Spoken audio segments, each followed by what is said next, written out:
오늘 우리에게 주신 하나님의 말씀 보도록 하겠습니다.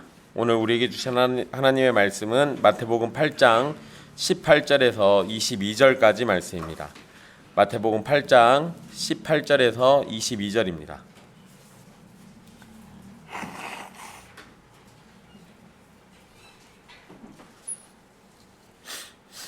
귀하신 하나님의 말씀 받들어서 읽도록 하겠습니다. 예수께서 무리가 자기를 애워싸는 것을 보시고 건너편으로 가기를 명하시니라. 한 서기관이 나와 예수께 아뢰되 선생님이여 어디로 가시든지 저는 따르리이다. 예수께서 이르시되 여우도 굴이 있고 공중의 새도 거처가 있으되 인자는 머리 둘 곳이 없다 하시더라. 제자 중에 또 한 사람이 이르되 주여 내가 먼저 가서 내 아버지를 장사하게 허락하옵소서. 예수께서 이르시되 죽은 자들이 그들의 죽은 자들을 장사하게 하고 너는 나를 따르라 하시니라. 아멘.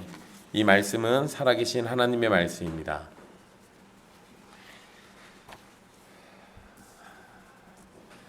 지난 시간까지 나병 환자, 백부장의 하인인 중풍병자, 그리고 베드로의 장모인 열병 환자를 치유하신 사건을 살펴봤습니다. 이러한 기적들은 선지자 이사야의 예언을 그대로 성취하신 사건이었고 예수님께서 우리를 위해서 무엇을 하시고 어떤 분이신지를 가르쳐주기 위한 말씀이었습니다. 우리는 우리를 고치시고 구원하시는 예수님을 이러한 사건들을 통해서 보게 됩니다. 또한 예수님의 사역은 단지 충동적이고 즉흥적으로 일어난 사건이 아니라 모두 하나님의 말씀을 성취하기 위한 일이었습니다. 그리고 그러한 일을 통해서 예수님이 하실 더 큰 일을 보여준다는 것을 지난 시간 말씀으로 우리가 함께 살펴봤습니다. 자, 오늘 말씀은 많은 사람들이 예수님을 애워싸는 장면에서부터 시작을 합니다. 이 16절에서 귀신 들린 사람들, 병든 사람들이 많이 모여들었고 예수님은 그들을 치료해 주신 일이 있었습니다. 자, 이런 가운데 예수님께 계속해서 사람들이 몰려오자 예수님은 그 자리를 피하시려고 건너편으로 가기를 명하셨습니다. 예수님이 자리를 옮기는 것이 단지 귀찮거나 힘들어서 피하셨다고 볼 필요는 없습니다. 이렇게 옮기는 가운데 또 다른 사건이 발생하고 예수님은 그런 일을 통해서 우리에게 말씀을 계속해서 주시기 때문에 이것도 역시 예수님의 의도된 생각과 활동으로 보시는 게 됩니다. 그러니까 이런 사소한 일들도 결국은 예수님이 생명의 말씀을 주시기 위한 행동으로 이해하면 됩니다. 16절에서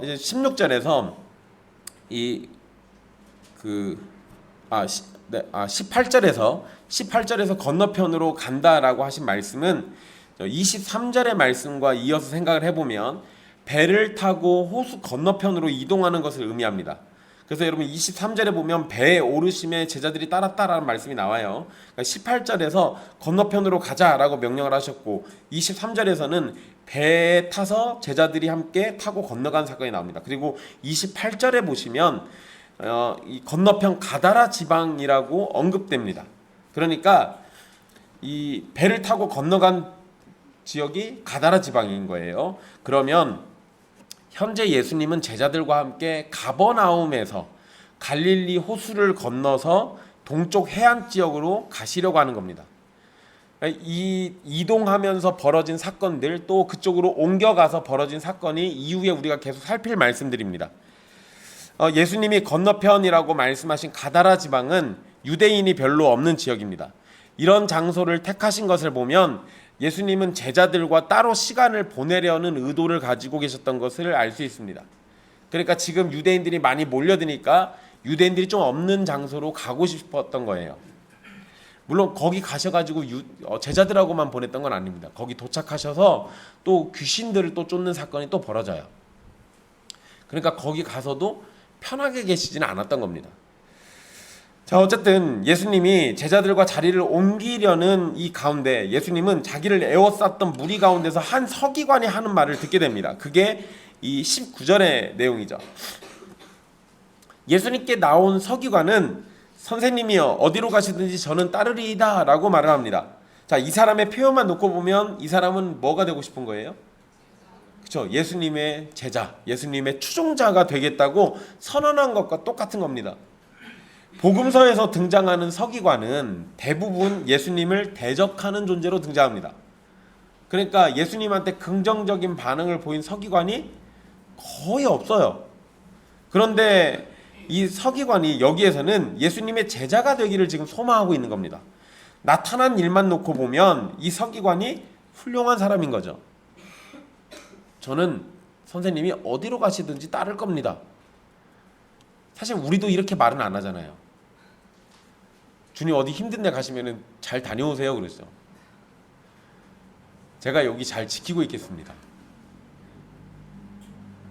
어떻게 보면 우리보다 좀 나은 것 같아요. 그런데 여러분, 지금 상황은 예수님이 배를 타고 이동하려는 상황입니다. 서기관이 어디로 가시든지 라고 표현한 것을 보면 예수님이 어디를 가든 자신이 계속 따라가겠다라고 지금 말한 거예요. 그런데 문제는 서기관이 따르리다 라고 표현한 것이 어떤 의미인지를, 이게 중요해요. 어떤 의도로 따르겠습니다 라고 말했는지 요걸 한번 생각해 보자는 겁니다. 여러분, 예수님이 제자들에게 따른다 라는 표현을 사용하시면서 가르치신 복음서의 내용들은 대부분 헌신과 내려놓음이 필요하다고 가르치는 내용들입니다. 그러니까 너희는 나를 따르라 이런 식의 가르침을 주실 때 항상 따라오는 게 헌신과 내려놓음이에요. 거의 예외가 없습니다. 헌신과 내려놓음. 제자들은 가족, 직장, 친구들을 내려놓고 전적으로 헌신하면서 예수님을 따라야 합니다. 그런데 서기관이 헌신과 내려놓음이라는 의미를 마음에 품고 예수님을 따른다고 말했는지 이게 정확하지가 않다라는 거예요. 그래서 일단 당시 문화 속에서 이 말이 무슨 의미인가를 한번 생각해 보도록 할게요. 당시 유대인들은 제자가 스승을 선택했습니다. 그러니까 뭐 선생님 저 받아주세요 뭐 이렇게 해서 선생님이 그래 내가 너 받아줄게 이런 식의 개념이 아니라 그냥 내가 배우고자 하는 랍비에게 가서 자신의 스승이 되어줄 걸 요청하는 거예요. 그러니까 딱 그거예요. 선생님 제가 당신을 따르겠습니다. 딱 이런 식의 말을 하는 거예요. 딱 서기관이 예수님에게 한 얘기랑 똑같은 거죠. 만약에 이런 유대인의 풍습을 따라서 얘기한 거라면 헌신과 내려놓음이라는 의미를 생각하고 예수님을 따른다고 말한 것이 아니라 그냥 예수님을 자신의 선생으로 정했다라는 의미로 한 말이에요. 또한 이렇게 이해하는 것이 마태복음에서는 매우 타당성이 있는 이유가 있습니다. 마태복음에서 예수님을 선생이라고 부르는 경우가 12번 나옵니다. 그런데 이 가운데 예수님이 스스로 자기 자신에게 선생이라고 한 걸 제외하고 바리새인이나 서기관이 예수님을 선생이라고 언급한 경우가 있는데 그 경우는 모두 다 예수님의 제자가 아닌 경우였거나 또는 제자가 되지 못한 상황이었습니다. 그러니까 바리새인이나 서기관들이 여러 번 예수님을 선생이라고 불렀어요. 하지만 그 경우는 다 뭐냐면 예수님을 시험하는 장면 또는 예수님께 나와서 뭔 얘기를 하긴 했지만 예수님의 제자가 되지 못한 장면이에요. 그러니까 여기서 선생이라고 부른 것도 예수님의 제자가 되지 못한 사건일 가능성이 훨씬 높은 겁니다. 당시 선생이라는 호칭은 존경과 높임의 의미가 있지만 마태는 이런 호칭을 사용한 유대인들이 모두 제자가 되지 못했음을 기록했습니다. 그러니까 19절에서 나온 한 서기관도 예수님을 따르겠다고 말은 하지만 실제 예수님의 제자가 되지 못한 경우로 생각할 수 있습니다. 그리고 이 서기관이 누군지 아무도 몰라요. 아무도 모른다는 얘기는 제자가 아니란 얘기죠. 예수님의 제자면 이름이 나와요. 중요한 초대교회 신자라면 이름이 언급됩니다. 근데 이 사람, 이 특별한 사건에 이름이 언급되지 않는 거 보면 이 사람 제자 아니에요.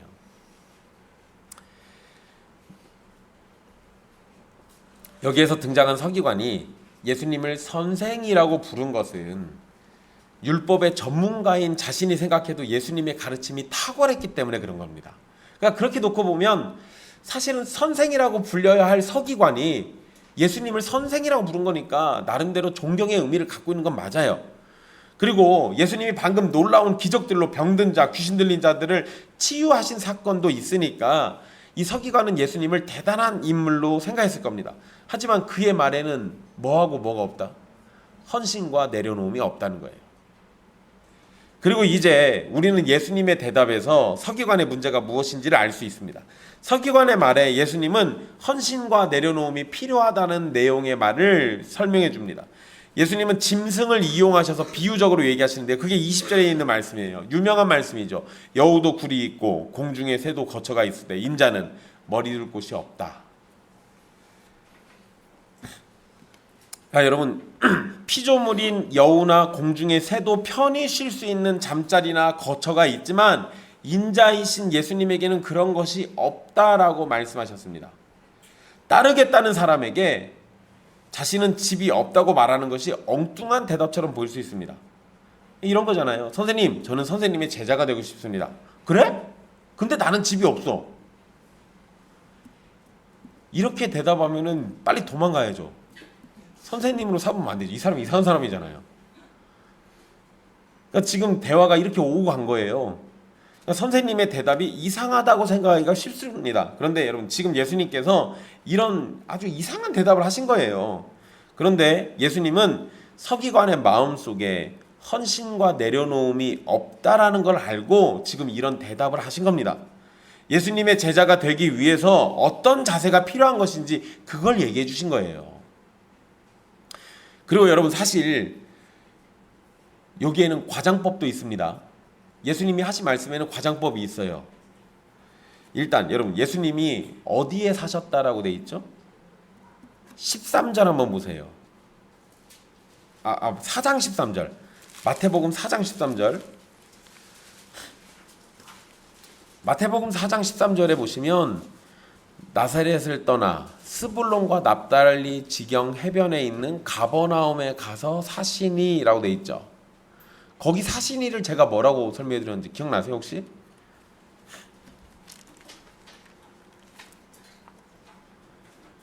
지난 설교를 꼭 참고해 보세요.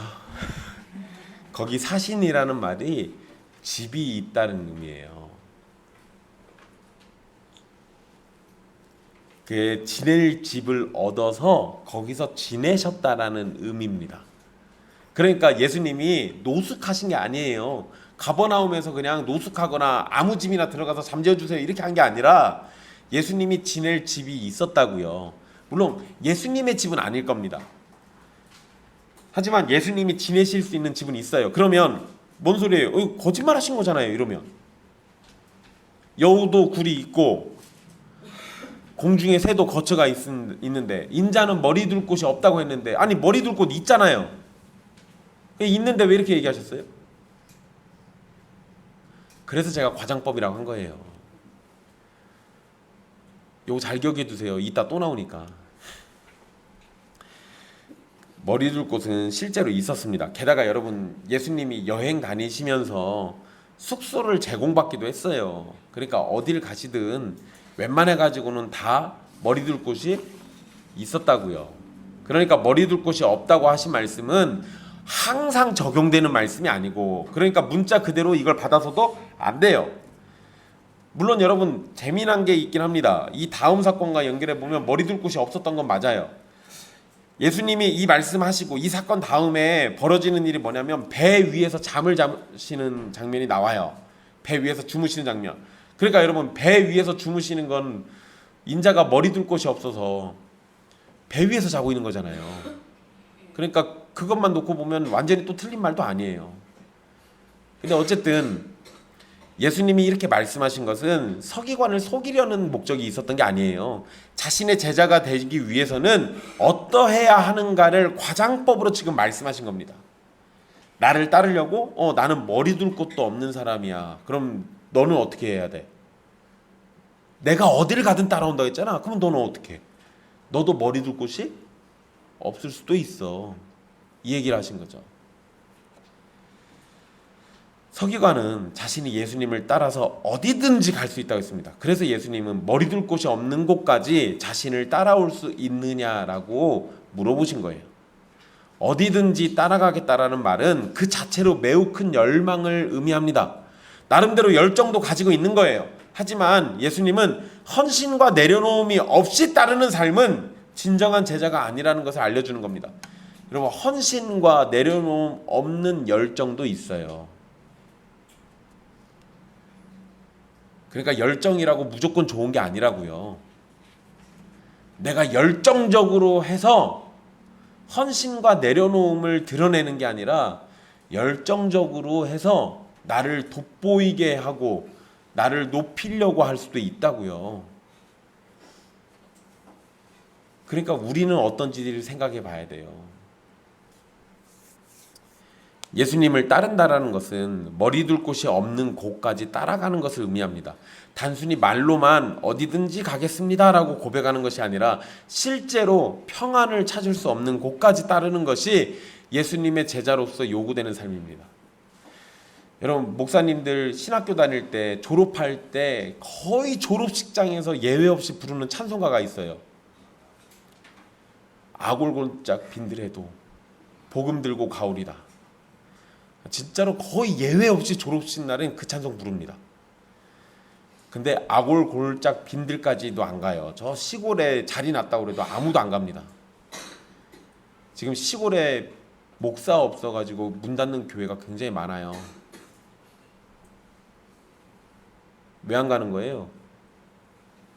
이것 따지고 저것 따지고. 아니요, 성도들은 있어도 목사가 안 가는 경우들이 많다니까요. 물론 성도 수가 많은 건 아닙니다. 근데 여러분, 신학교에서 목사들이 목사 후보생들, 전도사님들이 신학교에서 공부하시고 목사 안수 받을 때 그때 열정들은 다 이렇게 얘기해요. 주님이 어디를 가라 하시든 내가 가겠습니다예요. 근데 막상 어디 가라고 하잖아요. 그러면은 갑자기 다 계산기 튕깁니다. 그럼 안 가요. 이건 굉장히 심각하게 생각해봐야 할 문제예요.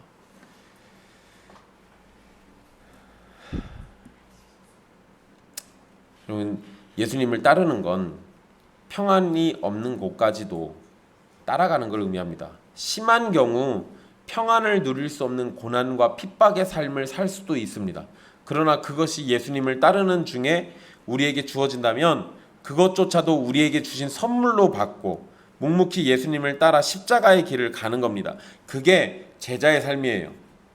21절에서 서기관 말고 다른 사람이 또 등장을 합니다. 그러니까 서기관이 이런 얘기하고 난 다음에 또 다른 사람이 또 나타나요. 그리고 이 사람이 예수님에게 한 말도 기록되어 있는데 여기서 이 사람을 뭐라고 부르냐? 제자 중에 또 한 사람이라고 표현합니다. 제자 중에 또 한 사람. 잠깐만. 예수님의 제자가 누가 있죠? 이때 여러분, 이때 마태복음 4장에서 예수님이 제자들을 부르신 적이 있어요. 베드로, 안드레, 야고보와 요한 이 4명 불렀습니다. 근데 이 사람들을 말고 또 다른 제자 무리들 중에서 한 사람이에요. 자칫 생각해서 제자들 중에 하나니까 그러면은 이 4명 중에 한 명인 줄 알고 그러시는 분들이 있는데 아니에요. 이 4명 말고 예수님을 좋다고 쫓아다녔던 무리들이 있습니다. 그 사람들을 지금 제자라고 표현한 거예요. 그러니까 그 사람들 중에 하나예요. 그러니까 예수님이 특별히 부른 제자들 말고 예수님을 쫓던 제자 무리가 있었던 거예요. 그런데 그 사람이 뭐라고 했습니까? 아버지의 장례를 허락해달라고 예수님께 요청을 했습니다. 이 말은 아버지가 이미 죽은 것인지 아니면 죽음이 가까웠는지에 대해서 정확하게 말하지는 않습니다. 그래서 이게 논쟁이 좀 있어요. 만약에 이미 아버지가 죽은 상황이라면 아버지의 장례를 치르고 예수님을 따르겠다는 거고, 아니면 죽음이 가까운 상황이라면 아버지의 임종을 지키다가 죽었을 때 장례까지 치르겠다라는 요청이에요. 여러분, 구약 성경에서 부모님의 장례는 신경 쓰지 말라고 되어 있습니까? 아니요, 그런 말은 없어요. 예외적인 경우는 있긴 합니다. 일단 여러분, 구약은 부모를 공경하라는 명령을 담고 있습니다. 심지어 이 명령을 굉장히 중요하게 여깁니다. 그러니까 부모를 공경하고 부모에게 효를 다하고 부모를 섬기는 것, 부모를 모시는 것은 성경에서 굉장히 중요한 일 중에 하나예요. 그리고 부모를 장사 지내는 일은 유대인들에게는 굉장히 중요한 일입니다. 심지어 탈무드에서는 부모의 장례를 매우 성스러운 일로 묘사합니다. 그래서 부모의 장례와 관련해서는 종교적인 다른 의무까지 안 해도 될 정도로 부모의 장례를 먼저 해야 한다고 가르치기까지 합니다. 그만큼 유대인에게 부모의 장례는 매우 중요한 일이에요. 근데 예외가 있습니다. 대제사장 그리고 나실인들, 이 사람들의 경우는 부모님의 장례를 직접 치르지 못하도록 했습니다. 왜냐하면 이것은 시체로 인해서 부정하게 되는 일 때문에 그래요. 부모의 시신을 만지면 시체와 접촉하면 무조건 부정해지는 거니까 정결 의식을 치러야 돼요. 그래서 대제사장과 나실인은 헌신이 요구되어 있는 상황에 부모의 몸을 만졌다가 부정해져서 자기가 해야 할 의무를 다하지 못하는 일이 벌어지잖아요. 그래서 대제사장과 나실인은 부모의 장례를 치르지 못하도록 했습니다. 대신 다른 사람들이 치러야 돼요. 그러니까 자신이 하나님 앞에서 한 서약을 지키는 일을 우선으로 둬야 한다라고 규정해 놓은 거예요. 그러니까 이렇게 특별한 경우가 아니라면 부모의 장례를 치르는 것은 매우 중요하게 여겨졌습니다. 그런데 지금 제자가 예수님께 요구하는 내용을 생각해 보면 그러면 이건 그렇게 큰 요청은 아닌 거예요. 그런데 이미 아버지가 죽어서, 아버지가 돌아가셔서 장례를 치르는 거잖아요. 그러면 이건 또 심지어 시간도 굉장히 짧습니다. 우리나라는 장례 치르면 어떻게 해요? 3일이잖아요. 최소 3일. 그죠? 근데 유대인들은 장례 치르면 하루면 끝나요. 그냥 시신 싸가지고요, 그 가족 묘에다가 집어넣으면 끝나요. 그러니까 매우 짧은 시간 안에 마무리됩니다. 이런 일을 예수님이 하지 말라고 하셨다고 생각하기는 사실상 어려워요. 오히려 이 제자의 발언은 아직 아버지가 죽으신 것도 아니고 죽음이 가까웠던 것도 아니었을 가능성이 높습니다. 즉, 이 제자는 예수님을 따르기는 하겠지만 일단 아버지 모시고 지내다가 언젠가 돌아가시면 그 이후에 예수님을 따르겠다라는 말로, 그런 의미로 말했을 가능성이 높아요. 그리고 이 다른 것도 하나 또 생각해 볼 수 있는데요. 이 아버지를 장사하게 허락해 달라고 할 때 이게 두 번째 매장이었을 가능성도 있습니다. 그게 뭐냐면, 유대인들이 죽으면은요, 일단 가족묘에다가 시신을 갖다 옮겨놔요. 그럼 거기서 썩죠. 썩어서 뼈가 남으면, 뼈가 되면 그 뼈만 따로 모아놓는 장소가 있어요. 그 안에. 거기, 그러니까 우리 조상들이 다 거기 모여 있는 거예요. 그거 뼈 옮기는 거를 장례라고 또 합니다. 그러니까 이거였을 가능성도 있어요.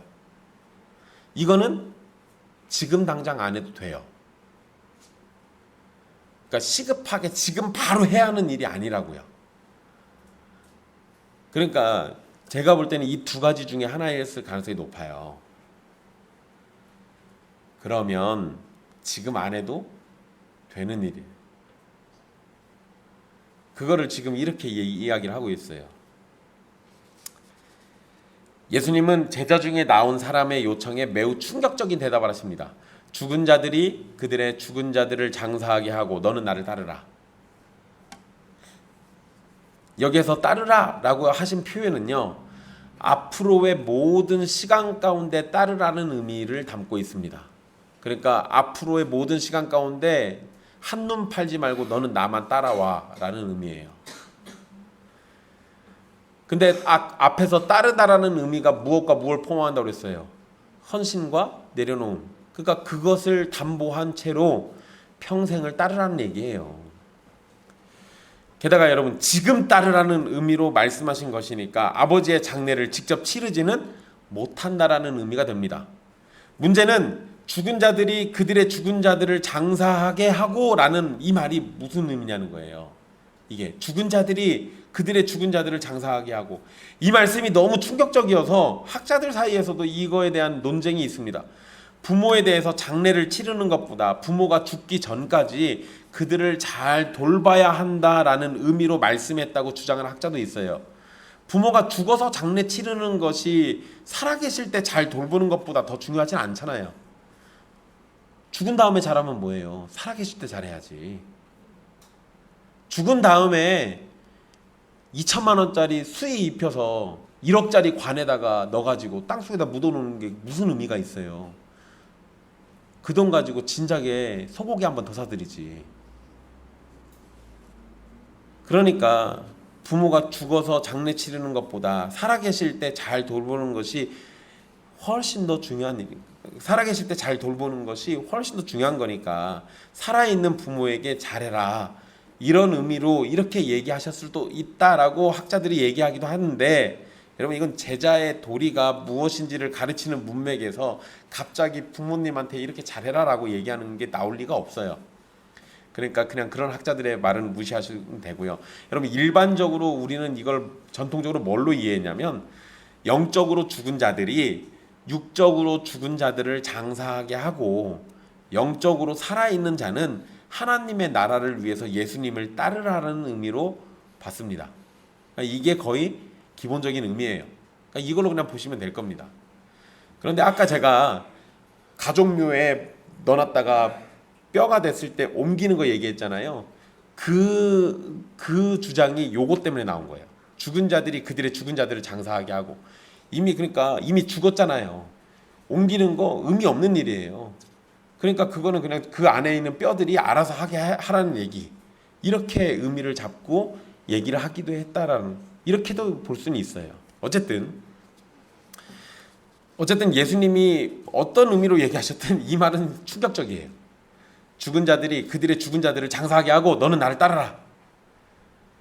그냥 이 의미가 무엇인지 정확하게 듣지 않더라도 답은 간단한 거예요. 네가 원하는 거 하지 마. 그냥 너는 나 따라와, 이거잖아요. 부모에 대한 중요한 의무보다 예수님을 따르는 일을 더 우선순위로 생각해야 한다라고 지금 얘기하신 겁니다. 그리고 제가 이 앞에서 과장법 얘기했잖아요. 예수님이 지금 여기서 하신 이야기도 과장법으로 이야기하셨다라고 생각할 수 있습니다. 문자대로만 생각하면 부모의 장례가 아무 의미가 없는 것처럼 생각되잖아요. 문자대로만 하면 부모를 섬기는 게 아무 의미가 없는 것처럼 생각되잖아요. 그런데 예수님의 의도는 이건 확실해요. 부모를 섬기는 것보다, 부모에 대한 중요한 의무보다 하나님이신 예수님을 따르는 것이 훨씬 더 중요한 일이다라는 건, 이건 분명해요. 그런데 여러분, 예수님의 가르침을 문자 그대로 이해할 필요는 없습니다. 그래서 제가 과장법이라고 자꾸 얘기하는 거예요. 왜냐하면 여러분, 지난주에 우리가 살폈던 말씀에 누가 나왔습니까? 베드로의 장모예요. 예수님이 베드로의 장모를 치료해 줬어요. 그리고 제가 지난주에 말씀해 드렸죠. 이후에도 베드로의 집에서 장모가 예수님을 계속 섬겼다고. 그러니까 베드로가 장모와 함께 살았던 거예요. 그 뒤로도. 그렇다는 얘기는 베드로는 그 뒤로도 장모를 계속 돌봐줬다는 얘기예요.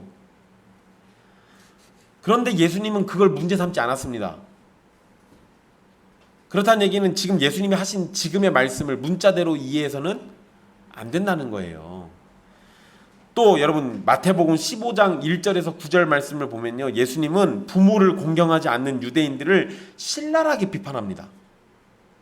예수님 그거 되게 싫어하시거든요. 그러니까 지금 예수님께 나와서 이야기했던 제자가 한 이야기, 또 그 제자에게 예수님이 하신 이야기, 이 부분을 문자 그대로 받아들이지 말라는 겁니다. 예수님이 나와서 이야기했던 제자가 아직 아버지가 죽으실 때도 아닌데 아버지를 돌보다가 죽으시면 장사하고 그 뒤에 따르겠다라는 의미로 예수님께 말한 거라면, 이 제자의 우선순위는 예수님보다 자신에게 맡겨진 의무, 이 부모를 먼저 생각하고 있는 거예요. 그러니까 여기에서 하신 말씀도 결정적인 상황에서 우선순위를 무엇으로 할 것인지를 가르치신 것이지, 일반적인 상황에서 모두 부모를 버리고 예수님을 따라야 한다고 가르치신 게 아니에요. 그러니까 이 말씀을 가지고 부모에게 효도를 안 해도 된다는 식으로 해석하면 이단인 겁니다.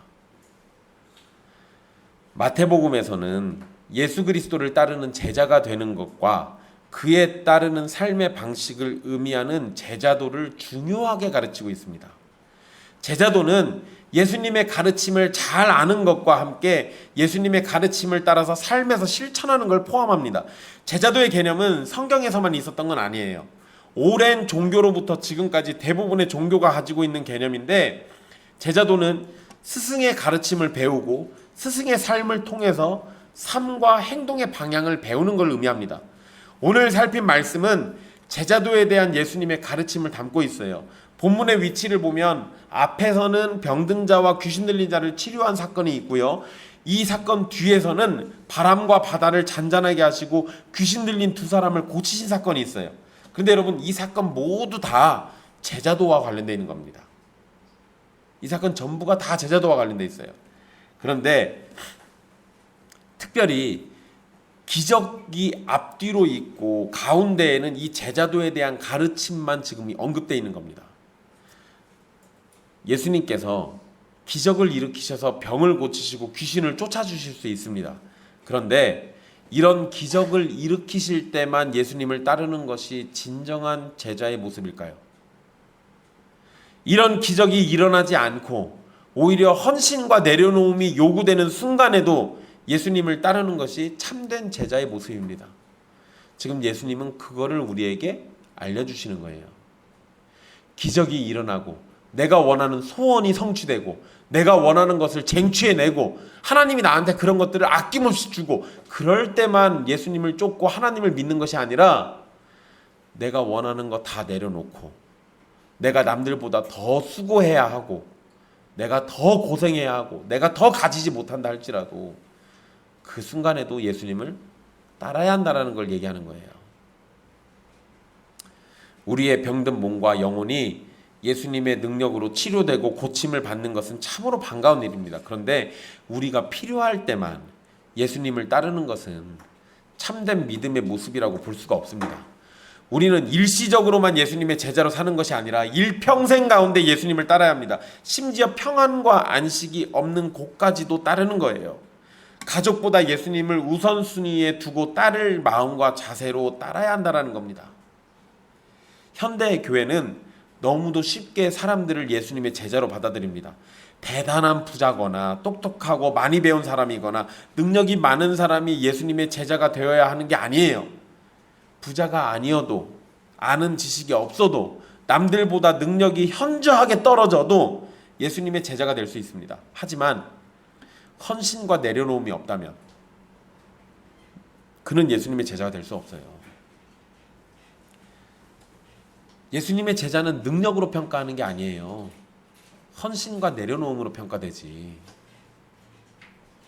예수님의 제자는 실력으로 평가되는 게 아니에요. 헌신과 내려놓음으로 평가하는 거지.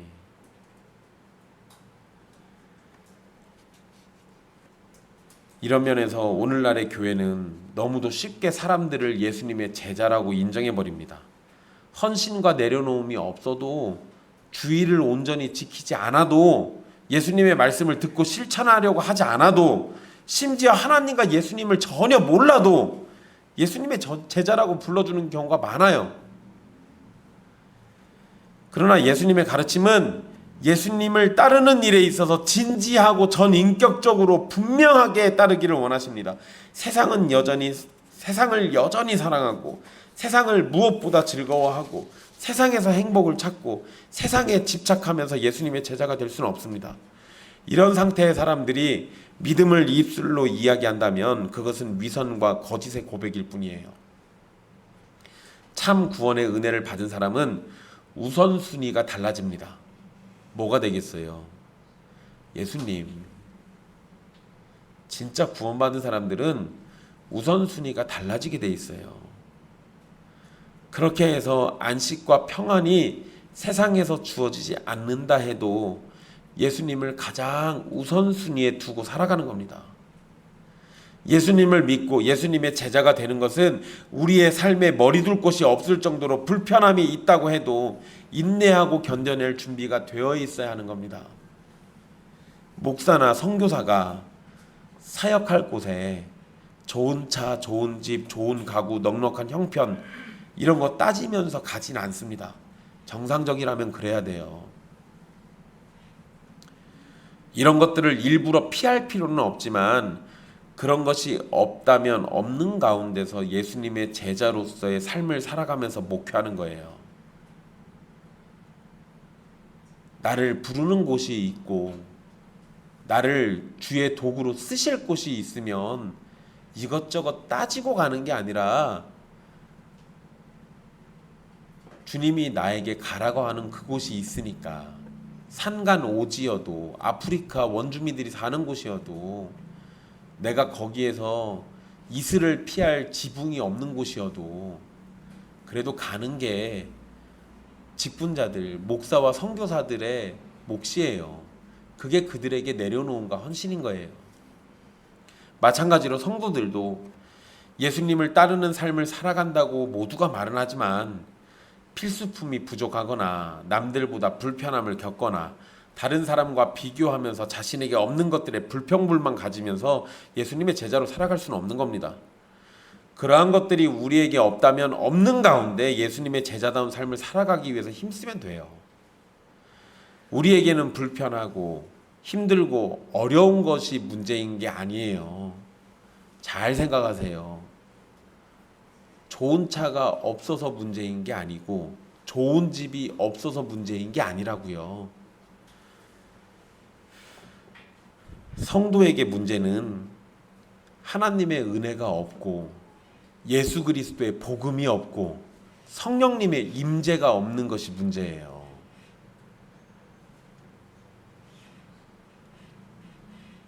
아버지의 장례를 지내고 오겠다는 제자의 말은 아버지와 어머니를 가진 모든 사람에게는 현실적인 문제입니다.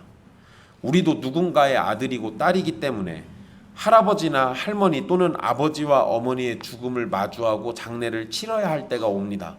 이것은 우리에게 분명 현실적인 문제예요. 그런데 여러분, 이 사건은 우리가 마주할 수 있는 모든 현실적인 문제를 대표하는 겁니다. 그리고 예수님의 대답은 모든 현실적인 문제보다 예수님을 섬기는 것이 최우선으로 되어야 한다는 걸 가르치고 있어요. 예수님을 우선순위로 두는 행위가 있어야 구원받는다라고 말하는 게 아닙니다. 진정 성령님의 능력으로 거듭나서 예수 그리스도를 참되게 믿는 사람은 은혜로 구원받고 은혜 가운데 헌신과 내려놓음이라는 제자의 삶을 기쁘게 받아들이게 되는 겁니다.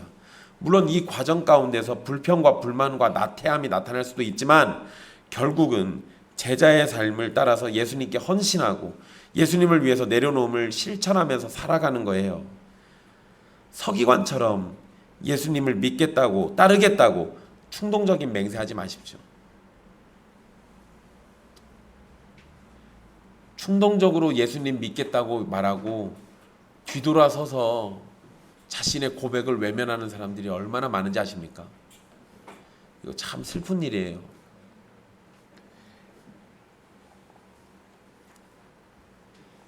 여러분, 예전에 빌리 그레함이라는 전도자가 우리나라에 온 적이 있어요. 그래서 여의도 광장에서 집회를 했었습니다. 그때 해외 선교사로 나가겠다고 손든 사람들이 수만 명이에요. 나간 사람들이 얼마나 되겠습니까? 거기에서는 당장이라도 모든 것 청산하고 나갈 것처럼 손들고 외치고 소리치고 눈물 뿌리던 사람들이요. 그 집회 떠나가지고는 그렇게 하지 않았어요. 대다수가 가지 않았습니다. 물론 우리나라 규모에 비해선 그때 이후로 선교사가 많이 늘어났던 건 사실이에요. 그러니까 거기에서 헌신하고 맹세하고 나간 사람들도 있다는 얘기예요. 그런데 여러분, 그것보다 훨씬 더 많은 수의 사람들은요, 즉흥적으로 헌신을 맹세하고 돌아서서 그 맹세를 깨뜨렸습니다.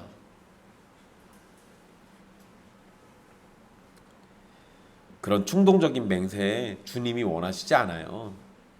예수님의 말씀에 마음이 뜨거워졌을 수 있습니다. 예수님의 능력에 감탄하면서 두렵고 떨리며 놀랐을 수도 있어요. 그런데 그런 일로 충동적으로 예수님을 따르겠다고 말하는 사람은 곧장 감정과 놀람이 진정되고 난 후에는 자신이 따르겠다고 말했던 때를 후회하게 되는 겁니다. 내 감정과 놀라운 일에 반응하지 마시고 여러분을 압도하는 성령님의 은혜를 따라서 예수님을 믿고 제자로 살겠다고 다짐하십시오. 충동적으로가 아니라 여러분들의 삶을 서서히 변화시키는 그 성령님의 능력 안에서 여러분들이 주님 앞에 헌신과 내려놓음을 결단하면서 따라가라고요. 성령님께서 은혜를 주신다면 여러분의 결단은 충동적으로만 나타나지 않습니다. 믿고자 하는 마음은 반복될 것이고 제자로 살겠다는 결심은 시간이 지날수록 견고해질 겁니다. 그리고 예수님을 따른다면 십자가를 지는 삶까지 가야 합니다. 예수님을 위해서 죽음까지도 짊어지고 따른다라는 걸 의미하는 겁니다. 예수님은 충동적으로 일시적으로 따른다고 말하는 것을 원하지 않으십니다. 머리둘 곳이 하나도 없는 상황 속에서도 예수님을 따르겠다는 마음의 굳은 결심을 원하시는 거예요. 이런 결단은 예수님을 따르는 것이 세상의 평안과 부유함과 안녕보다 더 값지고 더 보배롭다는 것을 알게 되었을 때만 이해할 수 있는 겁니다. 세상의 모든 것을 잃어도 예수님을 얻을 수 있다면 예수님을 따르는 삶은 우리에게 복된 겁니다. 머리둘 곳이 하나도 없고 죽음의 공포가 우리를 기다리고 있다고 해도 예수님을 따르는 가운데 있는 것이라면 두려움과 괴로움과 아픔과 슬픔 속에서도 소망의 끈을 붙잡고 하나님의 나라를 향해서 나아갈 수 있는 것이 진정한 제자의 삶인 거예요. 예를 하나 볼게요. 여러분, 구약의 룻기를 여러분들 많이 아실 겁니다. 룻기에 보면 나오는 인물들이 있죠. 일단 나오미, 그리고 나오미의 며느리 룻. 그런데 룻 말고 며느리가 하나 더 있었어요. 오르바. 여러분, 이 세 여자가 모압 땅에서 이스라엘로 돌아오는 길에 있었던 일을 한번 생각해 보십시오. 남편들이 모압 땅에서 다 죽어버렸어요. 그리고 나오미는 원래 이스라엘 사람이고 룻과 오르바는 모압 사람이에요. 그런데 나오미가 이스라엘로 돌아가니까 룻과 오르바가 따라왔습니다. 나오미는 모압 여자였던 두 며느리 룻과 오르바만 데리고 이스라엘로 그냥 돌아오는 상황이에요. 남자들은 다 죽어버렸고 사실 이스라엘로 돌아가 봐야 딱히 어떤 좋은 상황이 있는 게 아닙니다. 이스라엘로 가봐야 소망도 없어요. 그래서 나오미는 돌아오는 길에 두 며느리에게 이스라엘로 자신과 함께 돌아가도 어떤 소망이 있는 것이 아니니까 너희 부모님 집으로 돌아가라 라고 얘기합니다. 이때 둘 다 자신들은 어머니와 함께 어머니의 백성에게로 돌아갈 겁니다 라고 얘기했었어요. 그러자 나오미가 지금의 상황이 얼마나 심각한지를 말해줍니다. 그리고 다시 돌아가라고 얘기하니까 오르바가 울면서 인사하고 돌아가요. 그런데 룻은 남습니다. 그 얘기를 듣고도 남았어요. 그리고 어머니가 어디를 가든지 어머니와 함께 가겠다라고 말하면서 이스라엘로 돌아오게 됩니다. 자, 나오미는 두 며느리에게 자신을 따라온다면 상황을 잘 보고 따져보라고 지금 말을 한 거예요. 그리고 상황을 따져본 오르바는 슬프지만 따라가지 않았고 룻은 상황을 잘 알면서도 시어머니인 나오미와 함께 했습니다. 예수님은 룻과 오르바처럼 예수님을 따르는 삶이 어떨 것인지에 대해서 계산해 보라고 오늘 지금 말씀해 주고 계신 거예요. 단지 룻과 똑같이 어디든 따라가겠다는 말을 한다고 모두 룻처럼 행동하는 것이 아닙니다. 앞으로 마주할 상황이 어떤지를 생각하고 그럼에도 불구하고 예수님을 따르기를 선택한다면 예수님의 제자로 살아가는 것이고, 그것을 감당하지 못하겠다면 엉망으로 예수님을 따르지 말고 빨리 떠나가라는 거예요. 사랑하는 형제자매 여러분, 예수님을 따르는 것을 우리는 계산해 봐야 합니다. 계산해 봐야 돼요. 여러분, 저 처음에 신학교 들어가서요, 제가 머리에 교만이 좀 가득 찼었습니다. 신학교 들어가서 보니까 신학생들이 별거 없어요. 제가 꽤 실력이 좋더라고요. 공부하면서 있다가 서울로 이제 대학원 갔잖아요. 서울로 가서도 학교 다니다 보니까요, 에이, 서울 애들도 별거 없더라고요. 그래서 제가 뭔 생각이 들었냐면요, 내가 나가서 목사 되면 금방 수천 명 놓고 목회하겠다는 생각이 들었어요. 교만이 아주 머리 끝까지 가득 찼었습니다. 제가 목회하고 설교하면 사람들이 수만 명이 금방 몰려들 것 같았어요. 계산은 하나도 안 해보고요, 그냥 저는 무조건 성공할 줄 알았습니다. 근데 여러분, 제가 대학원 졸업하고 나와가지고 뭐 처음에 있었던 데는 그렇게 어렵지 않았어요. 두 번째로 갔던 교회에서는 쫓겨났습니다. 얼마나 못했으면 쫓겨났을까요? 제가 생각했던 거하고는 완전히 다르게 제가 하면 다 잘할 수 있을 줄 알았는데 그러지 않았던 거예요. 그리고 옛길교회 개척할 때 계산이란 걸 해봤습니다.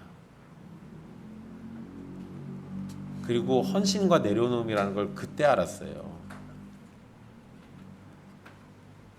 그러니까 지금은 별로 그런 거 걱정 안 하고 지내는 거예요.